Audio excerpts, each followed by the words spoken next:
Choosing the best take.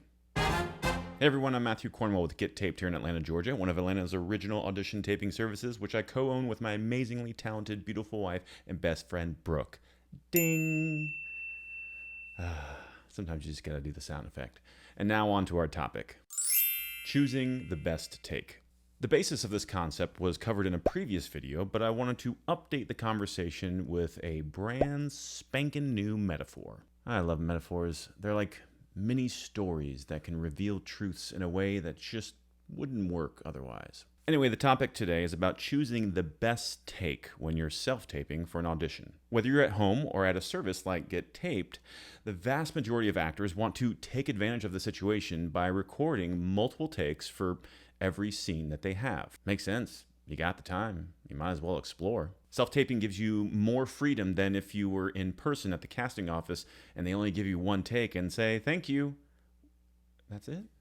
So please do a second or a third take. Also, for some of you, this might be the one time you get to act this week or this month. So I get that you want to spend more time working on this character. We fully encourage it. Enjoy the experience. But how many of you actually enjoy it? Let's be honest. I'd say 90% of the actors that come in to Get Taped hate self-taping. Furthermore, they don't seem to find any joy in making their own decisions for these auditions. So what happens is after doing 2, 3, or maybe 4 more takes, the actor can't decide on which one they like best, so they turn to the reader and say, hey, what do you think? Which one's best?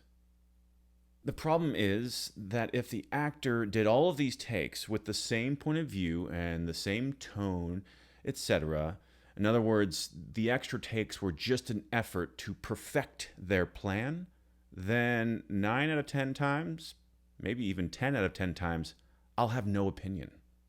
Surprising? Well, here's my analogy to explain why. Do you like cake? I love cake, especially yellow cake with chocolate frosting. But my late father loved marble cake with chocolate frosting, so let's talk about that instead. Here are 2 slices of marble cake. Ooh, yum. At first glance, they look like they're from the same cake, right? You might even initially think it's the same slice from just 2 different camera angles. But upon inspection, these are 2 different slices. They have slightly different dimensions, and the swirl pattern is ever so slightly different. Now, if I put both of these slices in front of you and say, which one's the best? Which one do you want? You'll think it's a trick question, right? Because they are from the same cake, so they're going to taste exactly the same. You see where I'm going with this? If you're an actor who has done 2 takes and we're watching back those 2 takes and you ask me which one do I think is better, it's like looking at these 2 slices of cake. As the baker, you see all the minutia that is different with each of these slices.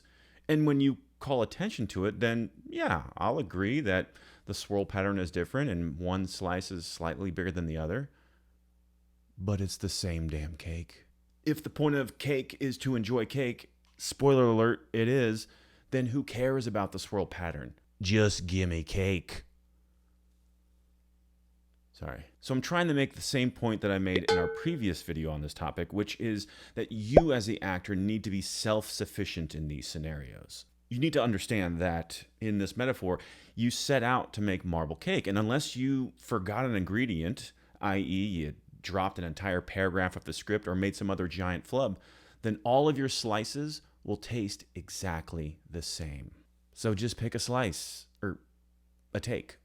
Now, if you decide to make 1 marble cake and 1 yellow cake, or heck, 1 marble cake and 1 apple pie, then now we're talking. Now we have 2 different takes, and now I will have an opinion. Because they will taste different, and the 2 takes will have an obviously different tone or different point of view, etc. All actors need to realize that if all your takes are just slices of the same cake, then you need to take ownership and feel confident in choosing a slice, take. And it shouldn't be such a hard decision if you trust the basis of this metaphor. Because in the end, the decision makers are just trying to determine whether or not your marble cake complements the other food at the banquet that has already been chosen, i.e. the other roles that have already been cast. So the particular swirl pattern of your marble cake or the slightly different dimensions of it will have nothing to do with their decision on whether or not your marble cake fits with the rest of the menu. They're just comparing your signature recipe of marble cake to all the other actors' signature recipes of their dishes to see which one seems to fit best. I hope this metaphor was helpful in looking at your multiple takes from a different standpoint. If this raises more questions, please drop a comment below. That's it for now. Thanks for watching, and we'll see you on set. Say goodbye, Brooke.